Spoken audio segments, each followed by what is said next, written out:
Sunday, May 24th marks about 2 weeks that we have not physically met together as the Battlefield Church of Christ and have worshiped online. And we're not immune from any of the things that have happened with COVID-19. Every organization has been impacted and had to have changed its procedures. As we've sort of thought as how we're going to move forward, I hope you understand that there is no instruction manual for churches on how to handle global health pandemic. So what we've been doing is monitoring the situation, talking with other church leaders about how their responses are to gauge what they're doing, and just trying to apply common sense. And as we discuss how we're going to move forward, we realize that opinions about the nature of the virus and the response to it are varied. Our church family reflects a cross-section of different views. On one hand, there are some who are ready to reopen, have been ready to reopen meeting in our building for several weeks, and are just chomping at the bit to do so. Many in this group have continued to work their jobs with minimal disruption. They've gone to the stores that have opened and have seen lots of people there. They also realize that restaurants, gyms, and retailers have reopened or are reopening in the next couple of days. On the other end of the spectrum are those who are taking every precaution to avoid contracting the virus. Some in our church family have been in their homes mostly for the last 2 months and have only left for the occasional trip to the grocery store. Some of them have even had their family members delivering groceries for them, and the last 2 months of their life have been just really bunkered down and staring inside the four walls of their house. And while the first group was ready to meet right away, this group may prefer to wait a little bit longer until the dust settles a little more. I think we'll find with many things that the middle ground, maybe the moderate position, is sparsely populated. And what I found, although it's not completely the case, that where someone lands on this spectrum depends on how high their risk level is.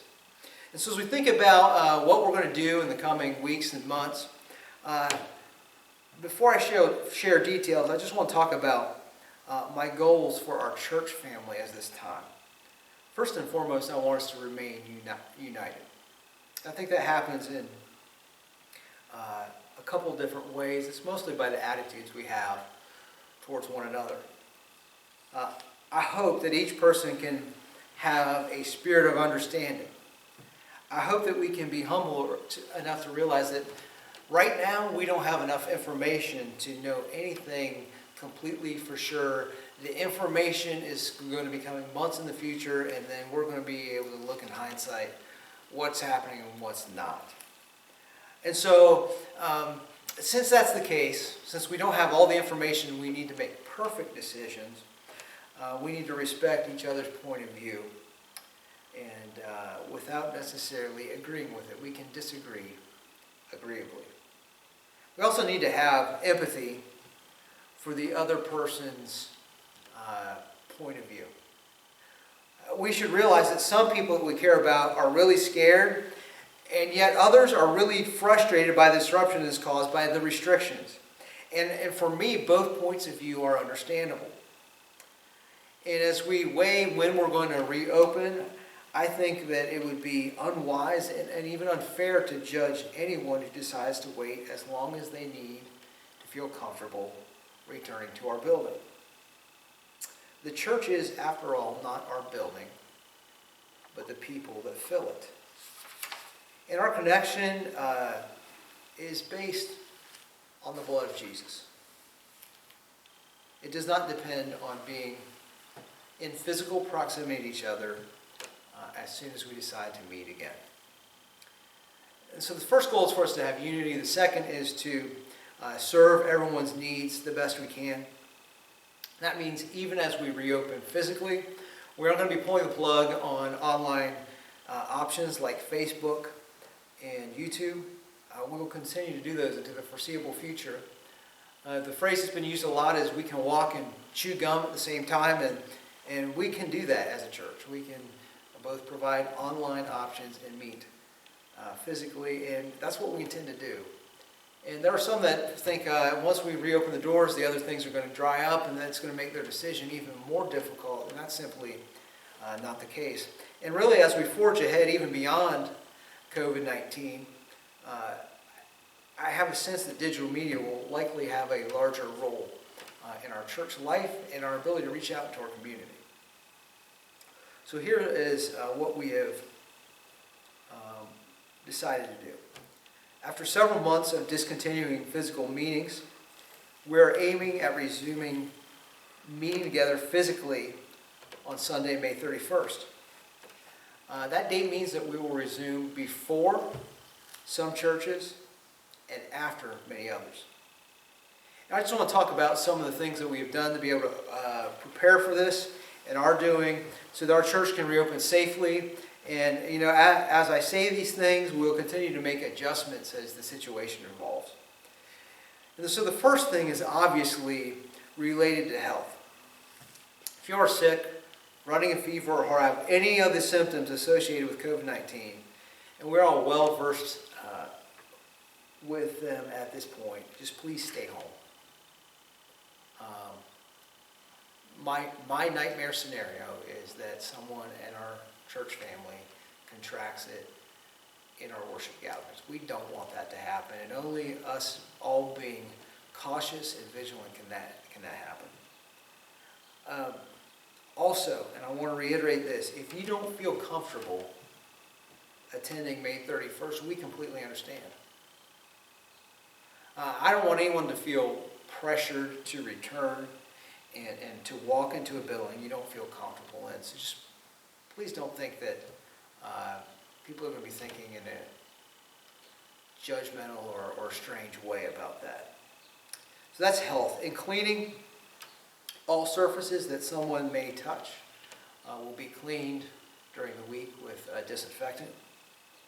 When we return, we're going to practice social distancing. Every second pew will be available to sit in. We will have areas marked. Greeters or ushers will assist you in this process, and it's not going to be like it was before. We're not going to be able to, if we want to include as many of our church family as possible and do things in an organized way, we're not going to be able to just wander in into the building and sit in our usual spot. We want to maximize available seating, so there will be a reserve seating plan that will require some flexibility. You may have to sit in a different spot than you're used to make sure that as many people as possible can fit in our worship area. Jamie and I were doing some measuring and plotting out, and if everything is perfect, our building can fit 61 people, and maybe a little overflow safely, but depending on who comes, it could be a lot less. And so we want to organize that to maximize that opportunity for people that want to go. So there will be reserved seating. We'll communicate in the coming days how that's going to operate. And we appreciate your patience and understanding with this. We're just trying to serve as many people in our church family as possible, and even expand beyond that so that make it possible for those who want to visit and are looking for a church family to be able to join us. If you feel more comfortable wearing a mask than not during our worship service, feel free to do so. Due to the nature of how we're going to reopen, there will be changes in programming. Proper distancing makes children's programming impossible. So during the initial phase of meeting together, we will not have children's programming, Sunday school, children's church. We will have the nursery open, so if parents who want to bring young kids in there and still maintain social distancing there, they can do that.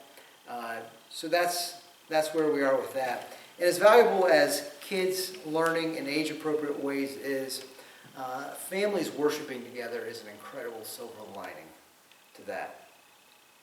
We all know that kids have a shorter attention span, so we'll abbreviate the service in several ways. It'll be considerably shorter than what was normal before. We'll be singing less songs, and we may even be using some livelier kids songs so we can engage them directly through music. There will be a change in the format of communion. Instead of the men coming forward and the meditations and serving, one person will both do communion meditation and pray, and then as you enter the building, we ask you to just pick up one of the prepackaged communion packets, and after the meditation and prayer is complete, partake. And so that will shorten it a little bit. We'll also not be taking up an offering. Communion, passing the plates, where multiple people are touching it in close physical proximity to each other, and passing the offering trays are just bring people physically too close together to not be advisable. So there will be a box in the back of the church building, a brown wooden box with a slot in it. If you have a tithe or offering that you'd want to bring, you can just drop it in there on your way out. We are exploring other ways to give as well. We're still working on an online option, and you can always mail a check to P.O. Box 337, Bowersville, Ohio 45307, and put it to the attention of the treasurer, Jeff Sandlin, to make sure that gets to where it needs to go. And so with these tweaks, the services will be shorter, but we know that it will not diminish the significance of anything we do. And so we look forward to meeting together. And we're still working on the details, but I realize you may have lots of questions or want to talk, and I encourage you, if that's what you want to do, to either call me or text me at 937-708-1990. Take blessing. We look forward to seeing you soon.